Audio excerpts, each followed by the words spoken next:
Dear students, today I am going to discuss some very important points related to your listening skill test. One very common problem students face during these tests is that they fail to listen keywords or points during the first and second reading, and because of this they get a very poor score. So I am going to give you some tips to perform better in your listening skill test. Before giving the listening test, you must be ready with your pen and pencil. If a questionizer has been given to you prior, read the questions very carefully.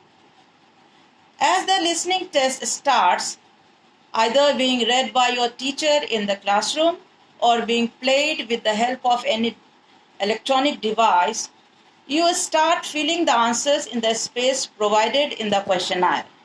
This is one method. Sometimes a few very short answer questions are written on the classroom board. Then the teacher starts reading the listening test.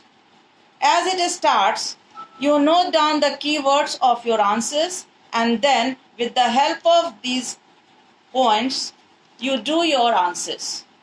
One thing is very important while giving a listening test.